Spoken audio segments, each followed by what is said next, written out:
Welcome, cooks. Today on the Aldi Chef, we are making spiced butternut squash soup. Yay!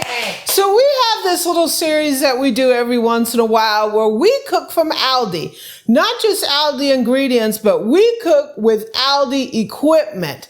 At least as much as I can get my hands on. And since we're headed into fall, I figured a soup would be the best bet. This is straight from Aldi's recipe archive on their website. This is from Chef Audrey of the Aldi Test Kitchen. So not only are we using Aldi ingredients, Aldi equipment, and also an Aldi recipe. So join me. We're going to make spiced butternut squash soup. Welcome to the Amy Learns to Cook kitchen.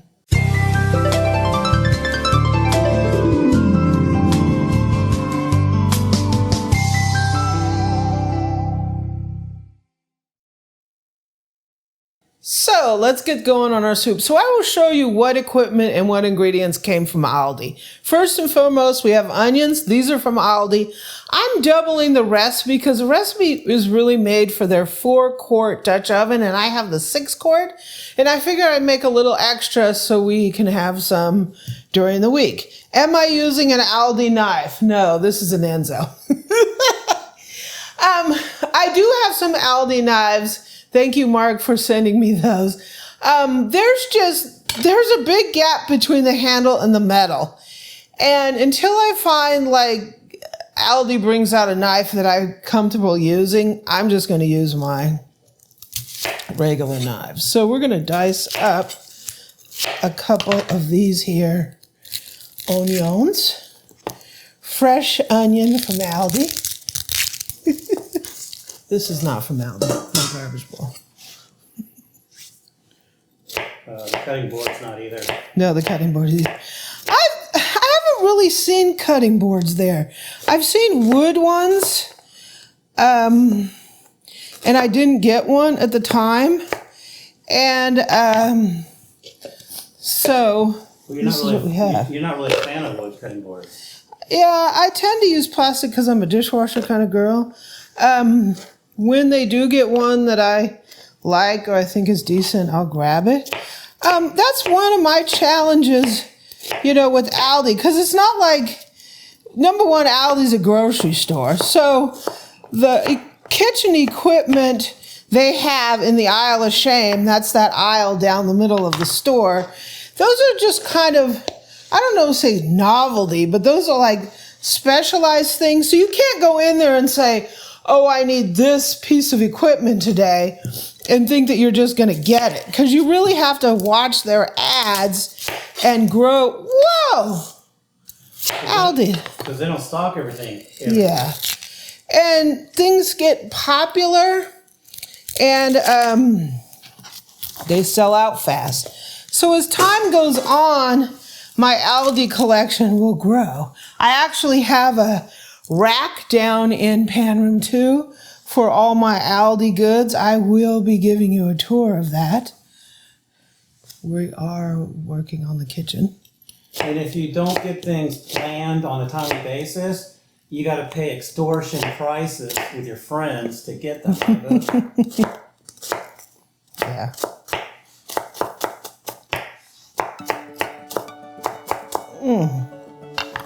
These are strong onions.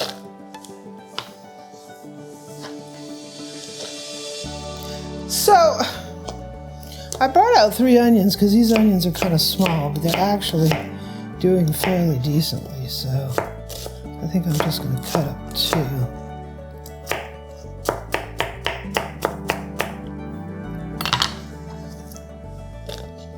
Ooh. Let me wash my hands real quick. So next we're going to cut up some carrot. Eric so lovingly peeled these with my Aldi peeler. And I've actually been using this quite a bit. I actually like this peeler. I wish I would have gotten a couple more. Yeah.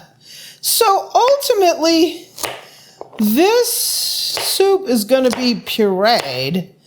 So this doesn't have to be like, perfectly bite size, whatever, because all this is just going to get blenderized. The carrot's going to bring a little bit of sweetness to the soup. Color, obviously. It says 1 carrot. So since I'm doubling it, we're getting 2 carrots. I like this knife. This is my Enzo prep knife. I got this with a bunka. A bunka and this together. And it calls for 3 cloves of garlic. So that means what? 2 heads? Not 2 heads. But when something calls 3 cloves of garlic, I go 5. And since I'm doubling the recipe, I'm a garlic head. Disclosure, this is not Aldi garlic. No. The problem is, I want U.S. grown garlic, and the garlic they had the root cut off, which is an indication that it wasn't grown here, because apparently there's some kind of bug or something, so the U.S. requires them to cut the end off. I don't know if that's 100% true, but We're from California, so we love Gilroy garlic. It's got to be Gilroy garlic. Woohoo! Aldi, cut with the Chinese garlic. Let's get some true Gilroy garlic up in there.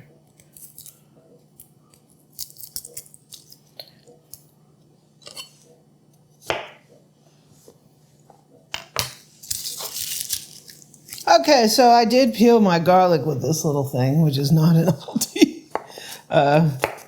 So you can buy garlic that's like already peeled. It's just peeled garlic. I don't buy it because the way they get the peels on it is they steam it or they boil it. So I think it's missing some of the flavor compounds. I think some people have done tests on that, and they said it's relatively the same, but I don't know. I just use fresh garlic. Plus, I don't 100% know if they're using Chinese garlic. So. And then you might have to use it up faster than you use this stuff.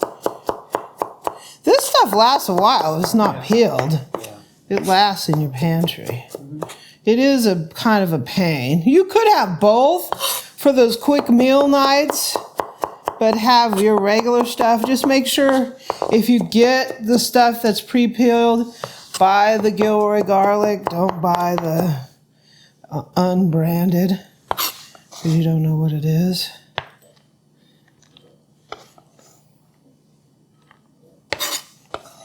Bonus points to anybody who's ever been to the garlic festival there. Oh yeah, we've been. And it's very crowded. Yan Can Cook, he was there. That was great. Yeah, we met Yan Can Cook there, Martin Yan. Very funny guy. Yeah, got a book signing there. So this is a butternut squash. They are a kind of beast of a things. I need to rinse these off real quick. So I need to make a knife decision because I obviously am not going to get through that with this. So I need to figure out what knife I'm going to use. I don't really want to use a Japanese knife. I think maybe I don't want to chip it. These things are hard. We need 6 cups of butternut squash. So let me rinse these off real quick and let me make a knife choice. So I chose this vegetable cleaver. This is a Mueller, I don't know how to pronounce that. It's made in Austria. It is a high carbon steel, stainless steel. It's X50 CR15 steel, which is a common steel. It has a little heft to it. I'm a little afraid that it might not be long enough, but it's not nearly as hefty as some other cleavers. No. So let's see. Can Amy do this? Whoa. This is not the right knife for this. Well, you were concerned. You wanted a vegetable cleaver, but you don't think it has enough metal to get through that? I need something different. Eric managed to cut this. I abandoned ship before I even got to that point. I don't know. How did you do that, Bill? You just rock it, baby. Here. No, okay. Quick kind of. I'm going to peel the outside pieces. Quick. Eric's vegetable cutting services. You just rock, push through it. Yeesh. Like that, right there, good. Get a little force. You might want to use a big chef's knife to squash this thing. Be careful, Bill. If I would have used my big old Dexter. Maybe an electric knife. Maybe that'll cut through it too. Who knows? Bend it. A chainsaw might cut through it. And we're gonna get one more cut. You want to go ahead and get this? Clear that somewhere. Here, hold on. So I'm gonna just like peel it like this.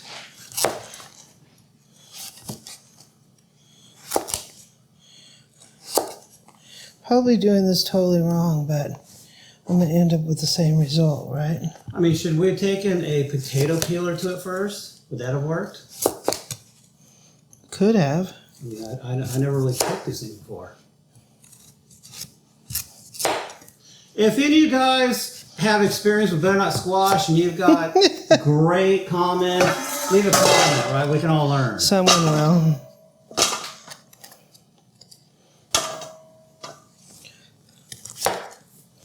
And then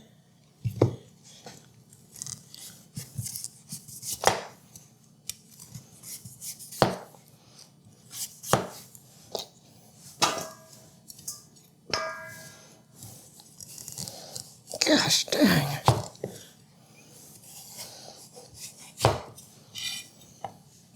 I see why people buy these in the store already cut.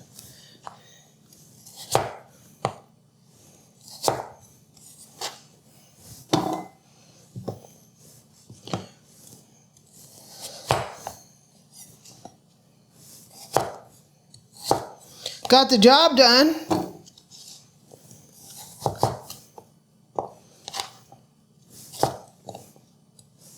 It was gory, but I did it. Yeah.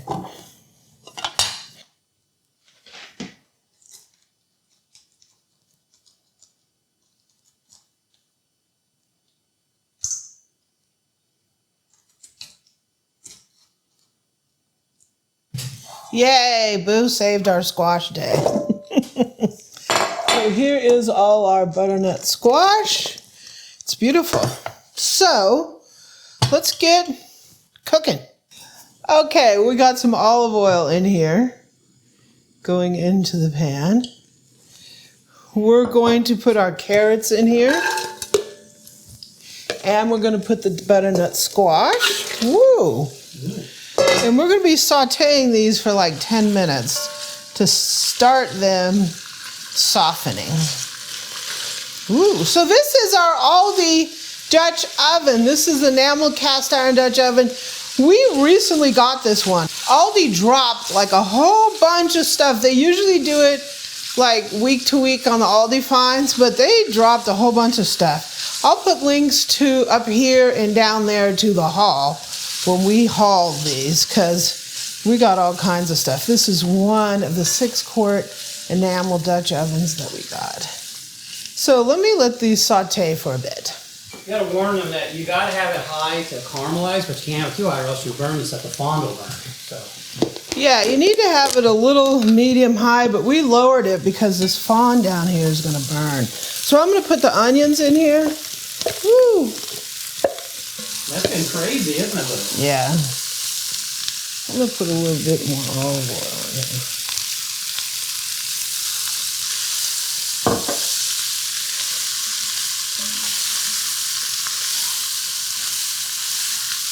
We're gonna let this go for a few minutes, and let me go round up our seasonings. Okay, so I'm gonna add our garlic here. Yay. And I didn't put the garlic in too soon because I didn't want it to brown and get bitter. So we're gonna get a ton of spices in here, and we're going to bloom them. So I have cumin. I've got granulated garlic. I've got paprika. I've got a little cayenne. I got a little nutmeg and a little cinnamon. Not playing around here. Onion powder. We got some ground ginger. And I'm putting a little bit of Penzeys Fox Point in here. You can use whatever spices you want. And we're just going to stir them up here to bloom them. And blooming just gets some heat on them. It brings up that flavor on them. It basically activates them. It says, hello, I'm here.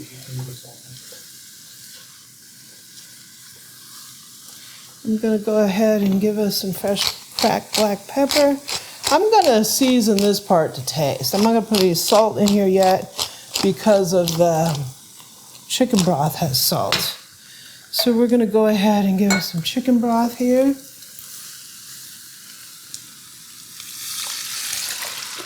Woohoo!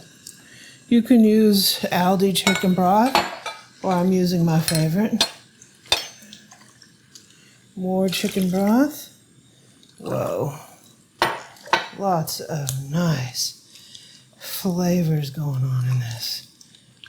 That pot don't play around. You got room for more.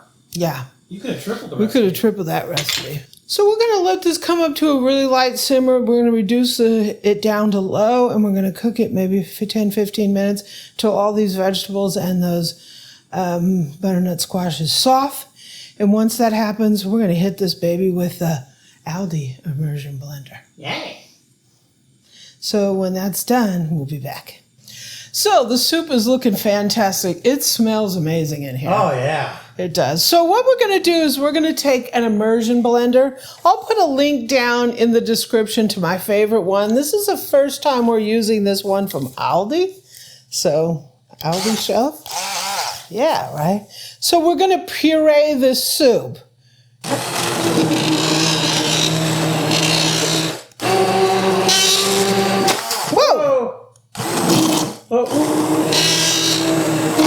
Keep it level, boo-boo. Don't tilt it at an angle.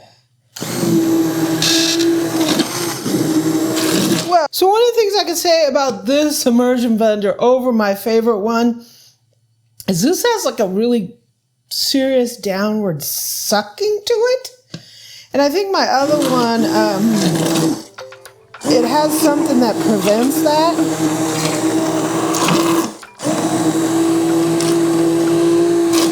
Whoa, it has a really major downward sucking. So it's definitely a two-handed job. Yeah.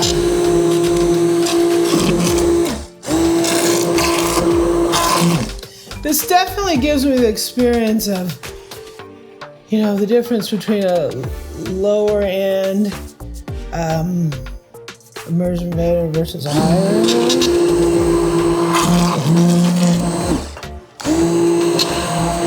This one really has this. You want me to try it? It sucks. Come and try it.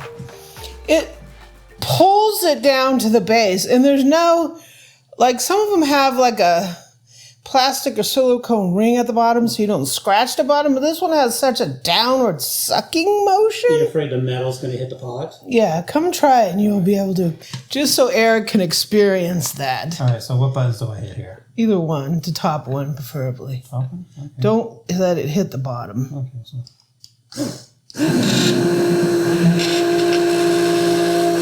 Don't hit the bottom. No, not the bottom. It has a downward pull to it. It does. And you just have to guesstimate that you're not on the bottom. If you hear it vibrating and banging, you know you're on the bottom. So you just hold it up. Whoop, there it goes. It's trying to drown. Yeah, it has like a really hard sucking thing to the bottom. If you get it close to the bottom, it creates a lot of suction. If you keep it higher, I think it's easier to manage. Whoop, had too high. I think it's good. You have to just make sure that you keep this thing level, like straight up and down, perpendicular. Otherwise, you're going to fling this across your kitchen. Whoop, here we go. Sucking. Okay, that's enough. Is that looking good? Yeah. I'm afraid to let go. Stop. Turn it off. I knew that. So look at how beautiful of a puree it is. I would say that if you want a budget-friendly immersion blender, okay, I think it's probably worthwhile to spend the money on one that will control that. Look at that soup. So let's take a quick taste so I can adjust the seasoning. Because we've tasted it before we pureed it. Now that you pureed it, it's all blended. Right? Little tiny bit of salt. Let me get the bowls. Okay, so we're going to go ahead. These are my cute little Aldi pumpkins. I have the tureen and the bowls. So we're going to go ahead and fill this up. Hopefully I won't spill it everywhere. We have a little bit of construction going on. I'm having my door replaced. So they're installing it. If they do a good enough job, we might just reward them with some of this, right?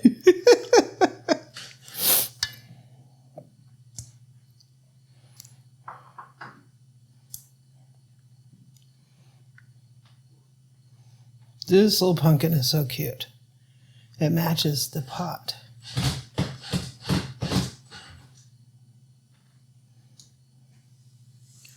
And here's the lid for this soup. Cute. Okay, so let's serve us a little bowl of soup. Ooh. So these are the little individual soup bowls that match this. They're like little baby pumpkins. These came in orange, white, and this green color. And I got the orange and the green.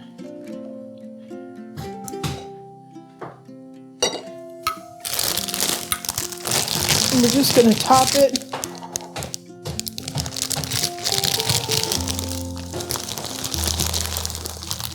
We're just going to top it with the little oyster cracker. And there you go. Here's your little butternut squash, spiced butternut squash soup. So here you go, Bill. Oh. Thank you, Boo-Boo. You're welcome. Let's take a quick taste.